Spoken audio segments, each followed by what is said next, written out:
What's up, everybody? Super excited to make this video. This is the intel or the guide to the Iron Trials 84 mode, which is coming up in Warzone. Super excited for this mode. This is all the details on it. I'll run through it a little quick. I won't go over every single detail. I will have it linked down below if you'd like to do so for yourself. But I'm just going to skim it and point out the highlights. But let's go ahead and get into it.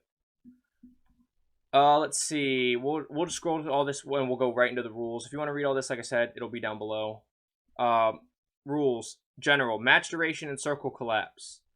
Round timers have been decreased by 12% and the circle collapse has been increased by 12%. This shaves about 2 minutes off typical match time compared to normal Battle Royale mode. So the rounds will be shorter, the circles will close faster. Loadouts. No free loadout drops. Those who want their own custom built weaponry and gain access to perks will need to purchase one at a premium. I love this. I think this should be in the regular Battle Royale mode. Vehicles. Only ATVs and dirt bikes. Great, now you can't hide a vehicle, but the best players could shoot you out of vehicles now. It's just easier, but I do like this. I like that vehicles aren't going to be as big of an aspect, and it's going to be mostly on foot like a lot of BRs are. Buy stations. Lead operators are known to be high rollers. The buy station increased their prices accordingly.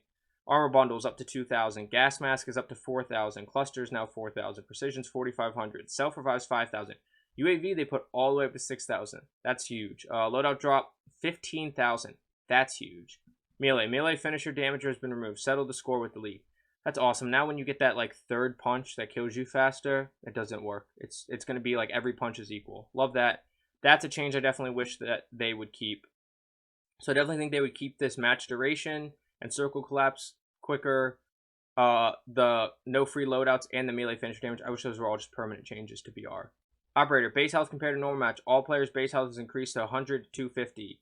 Health regeneration. The regen delay timer has been increased to 5 to 7 seconds, and regen per second has been decreased from 120 per second to 40. It may be wise for players to reconsider preferred perks and equipment.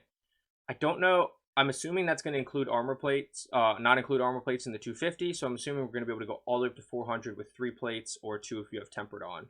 Starting equipment. Players dropping with a 44 Magnum and a sledgehammer. That's just fun. So you're going to have more base health, and including plates, you'll be able to take more overall damage.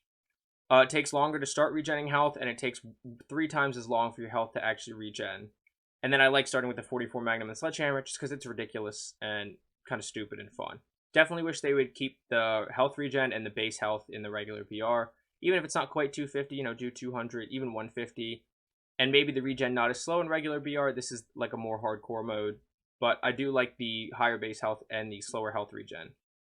Loot. The item pool for the supply box and items found on the ground have been significantly altered from that seen in standard play. So it also emphasizes the importance of scavenging to survive, having a knowledge of where to find boxes and being able to complete multiple contracts are 2 general Warzone skills that become even more useful in Iron Trials 84. Basic attachments. Common weapons will start with attachment, most to provide their maximum magazine size, like that. Rarity spawns. Epic and legendary weapons are now harder to find. Players will have to open a few more boxes than usual to find what they're looking for. Wish that was permanent. New rarity classified. These Black Ops Cold War weapons will spawn with a few more attachments than usual, more than the standard 5. That being said, good luck finding one. That'll be interesting to see. I just hope they're not too overpowered. But it helps with it being harder to find loadouts. Kill streaks. Drop rates have been reduced. Time to stop spamming UAVs and start putting those senses to test. Love that.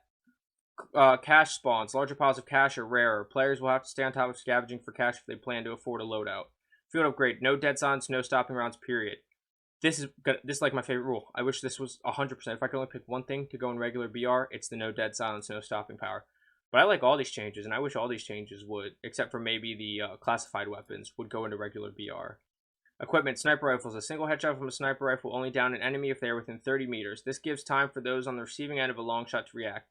The most elite snipers will be able to adjust their strategies accordingly and still dish out lethal damage at long range with precision follow-up shots.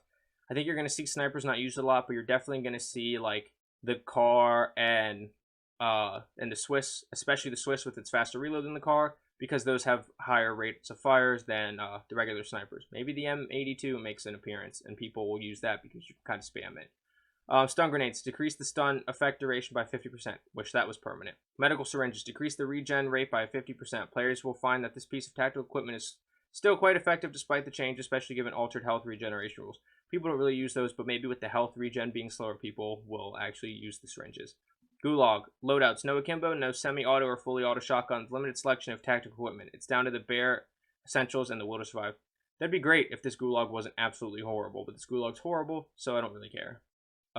If players happen to survive their Gulag match, they'll deploy with whatever equipment is left over from that fight. Be mindful of those resources. That's just a fun change. I kind of wish they did that, because if you were coming out of the Gulag, you wouldn't throw away that stuff. But it's not huge if you are someone who uses your tactical and lethal equipment. Playlist duos. We're limiting the squad size in order for players to really feel the impact of the increased time to kill.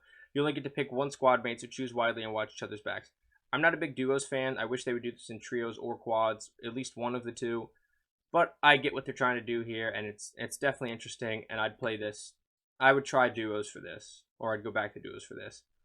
And then Iron Trial 84 tactics. If you want to go through those yourself, feel free. I'll have that link down below as well. Top 5 tips. Think before you leap. Harder to hit a moving target. Search, then destroy. Reconsider those loadouts. Communicate.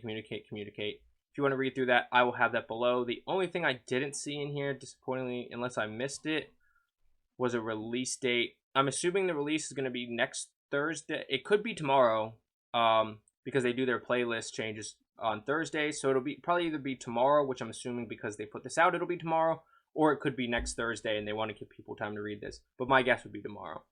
But if this video was helpful for you, don't forget to like, comment, subscribe, hit that notification bell for more.